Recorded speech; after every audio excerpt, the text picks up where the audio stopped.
Екінші сынып оқимын. Сол кездің өзінде айналадағы кешкі ойын тойдан қалмаймын ей. Кімнің үйінде түнгі ойын болғалы жатқанына мына менің құлағым түрік жүреді. Қар шеті енді сөгілген наурыз кезеді. Рақымбек дейтін сорайған ағаларымен сыныптас болса да менімен бірге жүретін, ойын той десе жан жүрегімен жаным беріп тұратын, қысқасы маған сай жаратылған бір бала еді. Шылқа су болған жалғыз аяқ киімімді пешке жайып қойып, башпайды қайқайтып үйде жатыр едім, сол жетіп кепті. Ей, жарқындар өтейдің үйінде түнгі ойын жасағалы жатыр дейді, деді ентігіп. Жарқын деген менің ағам, әкемнің кенже інісі, біздің үйде тұрады. Біздің отбасының мүшесі қысқасы. Істің жайы былай екен. Жарқын осы күнгі Нұрлан жеңгеме сөз салып, ол мақұлдық берген екен. Сол кездегі мода дәстүр бойынша келін алатын ауылдың қыз жігіттері жиналып, қалыңдықты ауылға шақырып, бір жас отауға қонақ қылып жібереді. Ән айтылып, би биленіп дегендей қызық думан жасайды. Мынау дәл сондай кеш екен.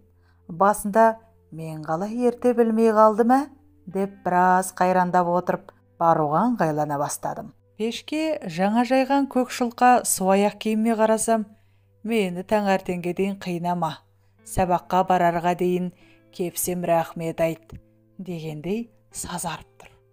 Әркімде бір ғана аяқ киім, онысы өздерінің аяқтарында. Жә, енді не қылмақ керек, шаруа маңызды. Бәсе, өзімде ойлап жүрем, шәй ішіп отырған келіншектердің Жарқын Нұрланға сөйлесіп жүр екен дегендей бір шалаңғырт әңгімелерін құлағым шалып қалған секілді. Іс сәтіне басып, ондай болса жақсы болар еді деген ішкі тілегімде орындалған болып тұр ғой. Жалаң аяқты жасырар қуыс нәрсе таппадым. Неғып құрып қалған бәрі ашумен асығыстық қысып барады. Бір кезде қайқыбас төсектің астына үңіліп едім, қоншы үңірейіп шешемнің етігі жатыр екен. Суырып алдым. Әйтеуір екі аяққа екеуі дегендей түгел екен. Қоңыл таяқ киіп алып едім, қонышы тіземе келді. Тәуекел. Бір жақсы ешкім көрген де жоқ. Дырп басып ұзын сирақ Рақымбекке ілесіп шыға жөнелдім. Өтейдің үйі сонша алыс емес еді. Сонда да қоңыл таяқ киген жаздық етік аяқты қарып кетті. Башпайларымды бүгіп жіберіп, кең етіктің ішіне аяғымды арлы-берлі ысқылай басып, бүлкек желіспен жеттік әйтеуір. Жетуін жеттік қой. Ендігі мәселе үйге кіру. Мұндай отырыстың кейбірі жұмсақ, кейбірі қатаң болады. Ұсақ балаларды қуып шығады көбінесе. Әсіресе ауылдың жас мұғалімдері болса, онда жағдай қиын. Есіктен сығалап қойып, ауызғы бөлмеде күзет секілді сықырлап, арлы-берлі жүресің, отырыс аяқталғанша. Сығалаушы мұғалім сыртқа шығуға ыңғайланса, белгі береді.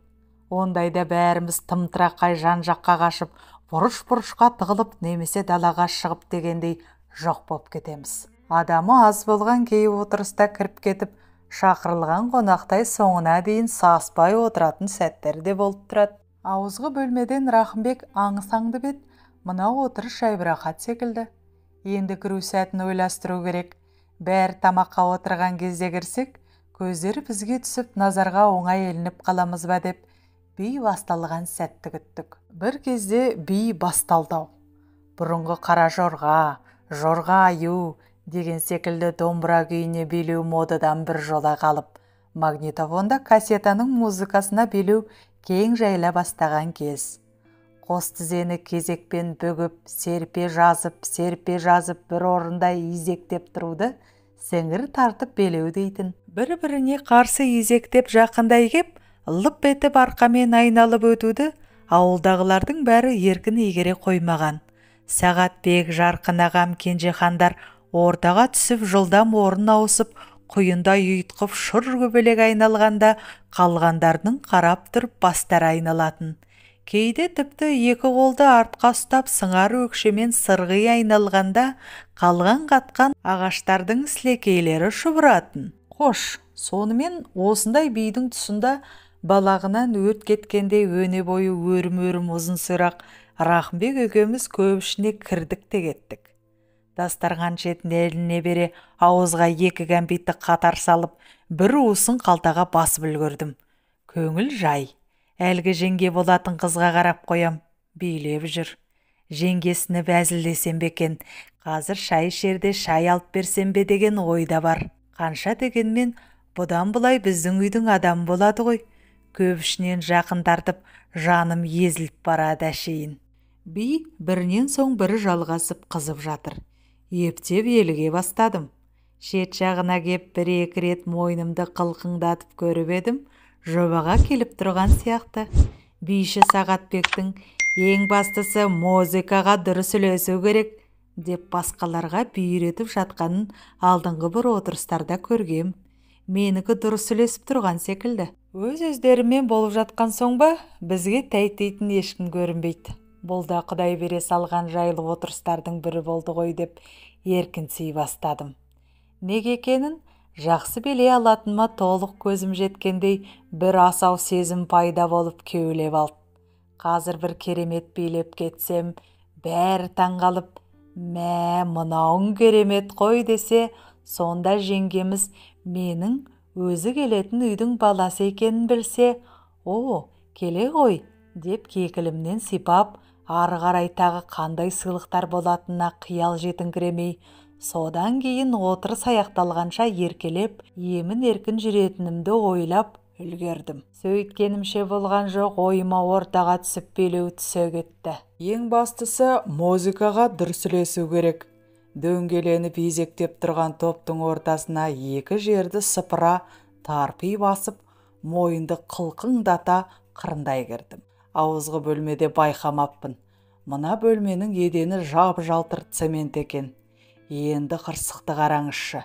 Әлгі қонышы қос тізені қауып тұрған қара етіктің өкшесіне қаққан темір нәл бар екен. Жалтыр цементке тигенде шақ-шақ ете қалды. Өзімше бүгілген тізені серпе жазып, сіңір тартып билеп жатырмын. Темір нәлді тоңған өкшені жалтыр цементке қадай ұрғанда дауысы бөлекше шықты. Әлгі өздері дұрыс ілесіп билеп жатқан музыка ырғағынан жаңылып қалдау деймін. Абдырап қалғандай болды. Мен әйтеуір бастағаннан кейін деп ары қарай шақылдата түстім. Бір кезде билеп жүрген ағамның көзі маған қадала кетті. Қапелімде қыран мен қоянның көзі түйілісіп қалғандай күй енді. Ежірейе, ажырая қараған оқты көз. Бәрі түсінікті. Бірден тұра қашатын емес. Билей шегінейін деп шетке қарай ысырыла бергенім сол еді. Ағам тура сүтке тиген күшіктей ғып, желкемнен сығып ұстап сыртқа қарай ала жөнелді. Тысқа шығарды да тура сол күшікті лақтырғандай есік алдындағы үйілі тұрған қарға лақтырып жіберді. Қонышымнан кірдім қарға. Қонышымнан дегенім, тіземнен дегенім екенін түсініп отырсыздар ғой. Сырт киімімді алып Рахымбек келді бір кезде.